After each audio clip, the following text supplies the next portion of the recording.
వినోదం బ్రహ్మాండమైన వినోదం చూస్తుండేవాడు ప్రజలు. చిన్న వినోదం కాదు అది. ఇప్పటికైనా చెప్తున్నాం, అనిల్ కుమార్ యాదవ్ గారు, వెల్లంపల్లి శ్రీనివాసులు గారు, మిమ్మల్ని ఒకటే అడుగుతున్నా, ఒకటే ప్రశ్నిస్తున్నా, లోకేష్ బాబు కుర్చీలు ఎక్కడా? మీ కుర్చీలు ఎక్కడా? మంత్రులు ముందు సీట్లో ఉన్నారు. లోకేష్ బాబు, బీదారామచంద్ర యాదవ్ గారు 4 సీట్ల అవతలు ఉన్నారు. అక్కడికి మీరు ఎందుకు వెళ్ళారు? వెల్లంపల్లి శ్రీనివాసులు గారు కానీ అనిల్ కుమార్ యాదవ్ అక్కడికి ఎందుకు వెళ్ళారు? లోకేష్ బాబును బూతులు తిడుతూ లోకేష్ బాబు మీద దాడి చేయాలని మీరు పోయింది వాస్తవా కాదా? ముందు సీట్లో ఇచ్చి 4 సీట్లకు ఎందుకు వెళ్ళారు మీరు? ముందుగానే సమాధానం చెప్పండి. దమ్ముంటే రికార్డును బయట పెట్టండి. ఈ రాష్ట్ర ప్రభుత్వం లైవ్ ఎందుకు ఆపారో ప్రజలకు జవాబు చెప్పండి. బూతులు తిడుతూ లోకేష్ బాబు మీద దాడికి పోతే బీదా గారిని ఆపకపోతే బీదా గారిని తోసేశారు. తోసేసినప్పుడు అప్పుడు ఘర్షణ జరిగింది. అంతేగాని ఎప్పుడు మా తెలుగుదేశం శాసనసభ్యులు కానీ, మా శాసనమండలి సభ్యులు కానీ, మా బీదా రవిచంద్ర కానీ ఏనాడు కొట్లాటలు ప్రోత్సహించలేదు, పోలేదు. మేము ఈరోజు కొట్టే పరిస్థితిలో ఉన్నామండి. వాస్తవంగా ప్రశ్న అడుగుతున్నా, మేము కొట్టే పరిస్థితిలో ఉన్నామా? మీరు కొట్టే దెబ్బలు ఆపించుకునే పరిస్థితిలో ఉన్నాం. మీరు పెట్టే అక్రమ కేసులు ఆపించుకునే పరిస్థితిలో ఉన్నాం. కానీ మేము కొట్టే పరిస్థితులు నిజంగా ఉన్నామా అంటున్నా. ఒక ఆయన చూస్తే తొడదట్ట ఒక మంత్రి ఈ అసెంబ్లీలో మాట్లాడింది ఎవరు? అనిల్ కుమార్ యాదవ్ గారు. గతంలో బుల్లెట్ దిగిందా లేదా కావాలి మాకు. బుల్లెట్ ఏంది, దిగేది ఏంది అసెంబ్లీలో? జగన్మోహన్ రెడ్డి చూస్తే మేము 151 మంది ఉన్నాం, నువ్వు ముసలోడివి, మేము అనుకుంటే మీరు చైర్లో కూడా కూర్చోలేరు అని అసెంబ్లీయా లేకుంటే రౌడీజానికి ఒక వేదిక అని అడుగుతున్నా. ఈ రౌడీజాన్ని మీరు ప్రవేశపెట్టారు, ఈ రౌడీజాన్ని మీరు చేశారు. చంద్రబాబుని ముసల్లక్క అన్నారు, చంద్రబాబు తిట్లు తిట్టారు. వాడు ఆ నాని అయితే అమ్మాయిలు మాట్లాడతాడు, వాడు నోట్లో అయితే వస్తే బూతు దమ్ము కొట్టావు. మీరా మమ్మల్ని విమర్శించేది? మేమా రౌడీజం చేసింది? మేమా చేసింది? నిన్న చూస్తే అనిల్ గారు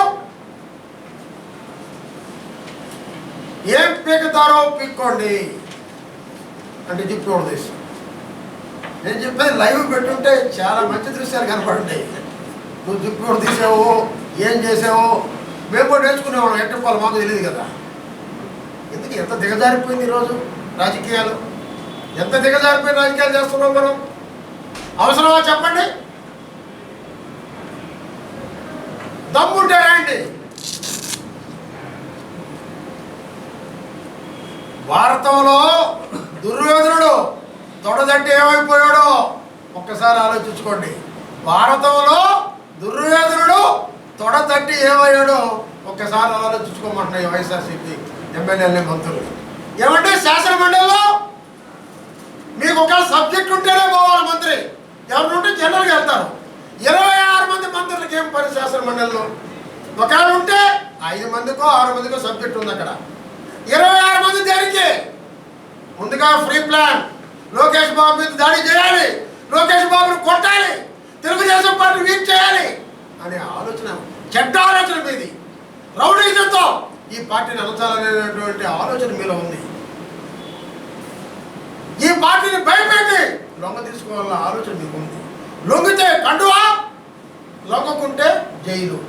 ఈ 2 సిద్ధాంతం పెట్టుకున్నారు మీరు. లొంగితే కండువా వేస్తారు, లొంగకుంటే జైలు పంపిస్తారు. ఈ 2 సిద్ధాంతాలు మీవి. బీదారామచంద్ర ముందుగా మీరు దాడి చేసి మేము దాడి చేసామంటారా? ఏం పని మీకు? ముందు సీట్లో ఇచ్చి 4 సీట్లు అనుకున్న లోకేష్ బాబు దగ్గర మీకేం పని? దానికి సమాధానం చెప్పండి. భారతదేశం మొత్తం కరోనాకు ముందు లేనిపోని కరోనాను సృష్టించిన కేంద్ర ప్రభుత్వాలు, కొన్ని రాష్ట్ర ప్రభుత్వాలు ఏంటంటే సిఏఏ, ఎన్ఆర్సి, ఎన్పిఆర్ ఏదైతే ఫండమెంటల్ రైట్స్ ఆర్టికల్ 32, 36 ప్రకారం భారతదేశంలో ఉండే ప్రతి పౌరుడికి సిటిజన్షిప్, ఒక ఒకసారి వచ్చిన తర్వాత తన హక్కు అది. సో ఆ ఆర్టికల్ 32(26)ని వయలేట్ చేస్తూ అమిత్ షా గారు తీసుకువచ్చిన సిఏబిని ఎంపీలందరూ, ఆ రోజు ఉండే ఎంపీలందరూ కానీ దాన్ని బలపరిచి సిఏఏ చేశారు. బిల్ని కాస్త యాక్ట్ చేశారు. అంటే ఒకసారి రిఫ్రెష్ చేసుకోవడానికి మన ఆలోచన చాలా తక్కువ కదా, షార్ట్ మెమరీ, అందుకోసం చెప్తున్నాను నేను. ఆ సిఏఏ తర్వాత ఎన్ఆర్సి తీసుకొని వస్తామని చెప్పారు. సో ఎన్ఆర్సి అందరు కానీ ఎన్ఆర్సిని ఆపండి, ఇది కరెక్ట్ కాదు అంటే సరే ఎన్పిఆర్ని తీసుకువస్తాము అని చెప్పారు. దొడ్డిదారిన పాపులేషన్ రిజిస్టర్. సో పాపులేషన్ రిజిస్టర్లో మీ అమ్మా నాన్న ఎక్కడ జన్మించారో అవి చెప్పకపోతే మీరు భారతదేశ పౌరులు కానట్టుగా. దీనికి ముఖ్యంగా ఏంటంటే ఈ భారతదేశంలో ఉండే అన్ని మతాలు కులాలు అందరికి కానీ ఒకవేళ మీకు తెలియకపోయినా మీకు ఒక రూట్ ఇచ్చారు. ఎవరైతే నాన్ ముస్లిమ్స్ ఉన్నారో వాళ్ళకి ఇంకో రూట్ ఇచ్చారు. నేను పక్క దేశంలో ఉన్నాము, అబద్ధాలు చెప్పాలి మనం. వాళ్ళకి రూట్ కానీ ఏంటంటే ఈ దేశంలో వాళ్ళం కాదు, మేము పక్క దేశంలో ఉన్నాము, ఆ పక్క దేశంలో మాకు బాధ పెడతా ఉంటే మేము పారిపోయి వచ్చాము అని ఒకవేళ మనము ఈ భారతదేశంలో పుట్టి మన తాతల కాడి నుంచి ఇక్కడ ఉన్నా మనకు తెలియకపోతే, ముస్లిమ్స్కి తెలియకపోతే బయట తరివేస్తాం, జైల్లో వేస్తాం. నాన్ ముస్లిమ్స్కి తెలియకపోతే మీరు ఈ భారతీయులు కాదు అని ఫస్ట్ మీ సిటిజన్షిప్ కోల్పోవాలి. మీరు ఈ భారతదేశం మంది కాదన్నట్టుగా కోల్పోయిన తర్వాత మీకు శరణార్థుల కింద కాకుండా ఇంకో రౌట్లో మీకు ఇక్కడ మేము ఇస్తున్నాము, ఇంకో రౌట్ నుంచి సిటిజన్షిప్ ఇస్తాం. అది అయితే ఈ ఎన్పిఆర్ నథింగ్ బట్ ఎన్ఆర్సి, దొడ్డిదారిన వచ్చే మార్గాన్ని ఎన్పిఆర్ అంటారు. అది అందరికీ తెలిసిపోయింది ప్రజలకి.